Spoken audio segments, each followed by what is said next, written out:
My dear students, have a very sweet morning to all of you. I hope you are well and safe at your home. जी हाँ प्यारे बच्चों, उम्मीद करता हूँ आप घर पे ठीक ठाक होंगे और रोज का काम रोज कर रहे होंगे।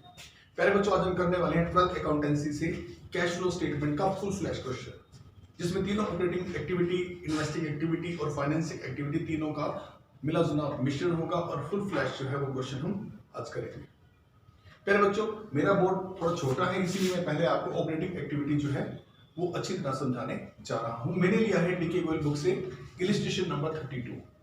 इलिस्ट्रेशन नंबर 32 में मुझे जो है आपको बताना है, सबसे पहले हमें सर्च करना होता है प्रॉफिट। तो जो बेटा इलिस्ट्रेशन नंबर 32 है उसके अंदर पहला हेड जो है इक्विटी एंड लायबिलिटी हेड है। इसके अंदर सब हेड है share holder fund. Share holder fund में ए पार्ट में है शेयर कैपिटल और बी पार्ट में है रिजर्व एंड सरप्लस। यहां रिजर्व एंड सरप्लस के आगे दिया है नोट नंबर 1। जितने भी नोट नंबर 1 हमें 1 2 3 4 नोट नंबर दिए होते हैं उनको बड़े ध्यान से पढ़ना होता है, क्योंकि जब उसके आगे दिया है नोट नंबर 1, इसका मतलब है उस क्वेश्चन की बैक साइड पे इसको खोला गया है कि इसके अंदर कौन कौन सी चीजें हैं। यहां दिया है रिजर्व एंड सरप्लस में नोट नंबर 1। देखते हैं, क्योंकि रिजर्व एंड सरप्लस में मेरा प्रॉफिट एग्जिस्ट करता है। तो मेरा जो रिजर्व एंड सरप्लस का हेड मैंने देखा, यहां मुझे पहला दिया हुआ है सिक्योरिटी प्रीमियम रिजर्व, दूसरा दिया हुआ है surplus balance of statement of profit and loss. यहां मुझे 2 सालों का प्रॉफिट दिया हुआ है। पिछले साल का प्रॉफिट दिया है मुझे 40,000 और करंट ईयर यानी 2018 का प्रॉफिट मुझे दिया है 48,000। अब 48,000 मेरा करंट ईयर का प्रॉफिट है, प्रीवियस ईयर का प्रॉफिट जो है वो 40,000 था। तो दोनों का जो डिफरेंस है वो मेरा ड्यूरिंग द ईयर प्रॉफिट है, वो है मेरा 8,000। जो ड्यूरिंग द ईयर मैंने प्रॉफिट अर्न किया वो है 8,000। देखिए 48,000 minus 40,000, 48,000 current year profit, previous year profit 40, ये हो गया मेरे पास 8,000। ये मेरा प्रॉफिट बिफोर टैक्स है। इसे मैं चाहूं तो नोट नंबर 1 में भी दिखा सकता था और इसे चाहूं तो मैंने डायरेक्टली बिफोर में ले लिया है, क्योंकि और अदर एडजस्टमेंट यहां पर नहीं है, जैसे प्रोविजन फॉर टैक्स वगैरह के एडजस्टमेंट यहां पर नहीं है। मेरे बच्चों, आगे एडजस्टमेंट आनी है। एडजस्टमेंट के लिए आपको बाकी नोट्स देखने होंगे। नोट नंबर 2 बना हुआ है, लॉन्ग टर्म बोरिंग्स का 3 बना हुआ है, अदर करंट लायबिलिटी का 4 बना हुआ है, 5 बना हुआ है। इन सबको देखना है और वहां से आपको मिलने वाली है एडजस्टमेंट, या फिर कुछ एडिशनल इन्वेस्टमेंट एडिशनल इंफॉर्मेशन भी हो सकती है जिन्हें पढ़कर आप अपना इस सवाल को कर सकते हैं। अब इसमें ऐड होगी एडजस्टमेंट, ऐसी एडजस्टमेंट जो प्रॉफिट में पहले डिडक्ट हो चुकी है लेकिन अब वापस ऐड होगी। ठीक है, तो उस एडजस्टमेंट में क्या है? उस एडजस्टमेंट में आप ये देखिए, नोट नंबर 5 के अंदर इंटेंजिबल एसेट दी है, वहां गुडविल दी है 17 में दिए हैं 90 गुडविल के, 18 में दिए हैं गुडविल के 60। अब जब 90 17 में गुडविल है, 18 में वो 60 हो रही है, इसका मतलब गुडविल रिटर्न ऑफ हो रही है। वो गुडविल रिटर्न ऑफ कितनी हो रही है? गुडविल रिटर्न ऑफ हो रही है 30,000 रुपीज। क्लियर बच्चों? दूसरी बात पे आते हैं। अब यहीं पर दिया है मुझे पेटेंट। पेटेंट मुझे पिछले साल दिए थे 15,000 के और अब दिए हुए हैं 7,000 के। तो पेटेंट भी रिटर्न ऑफ हो गए, 15 से कम होके 7 होना। 7 होना मतलब कि रिटर्न ऑफ होना, कम होना, और वो है कितने? 8,000। कैसे? ये था गुडविल 90 से कम होके ये होगी 60, ये कम हुई थी तो राइट ऑफ हुई थी 30,000, ये 15 से 7 हो गई थी तो ये राइट ऑफ कितनी हुई? 8,000। मेरे बच्चों, आगे बारी आती है इंटरेस्ट पेड की। इंटरेस्ट पेड की मुझे इंफॉर्मेशन दी हुई है। Interest paid on the public deposit amounted rupees 9,000।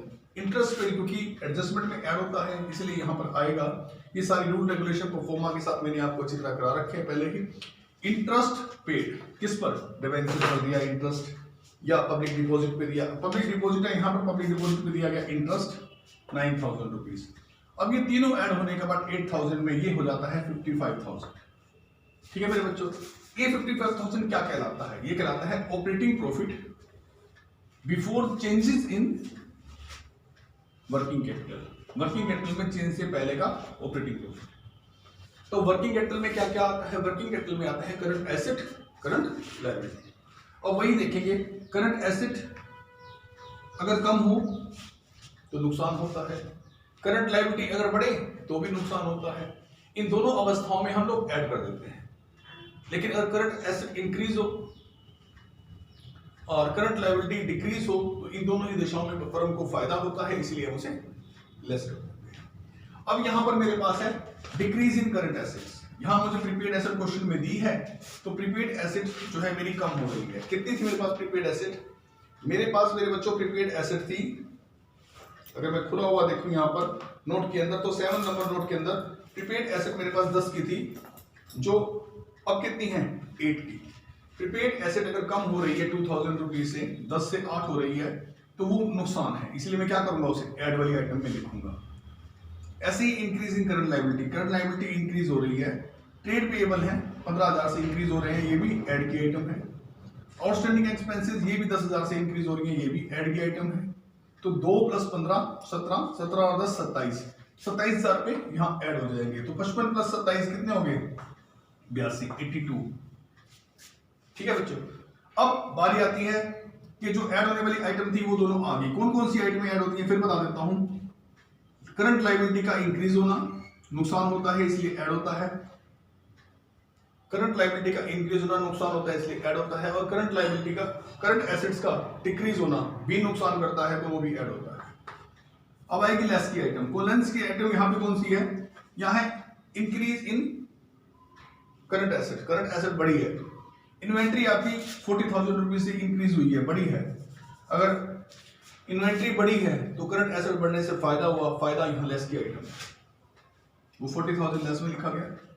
ऐसी ट्रेड रिसीवेबल 70,000 का इंक्रीज हुआ है, ये भी आपकी लेस की आइटम है। टोटल मिला के कितना लेस वाली आइटम में आ गया 1,10,000 आ गया। ये नेगेटिव आइटम है, इसे ब्रैकेट के अंदर लिखेंगे। और यहाँ पर अगर इस नेगेटिव वाली में से 82,000 अगर मैं लेस करता हूं तो मेरे पास नेगेटिव के बच जाते हैं 28,000।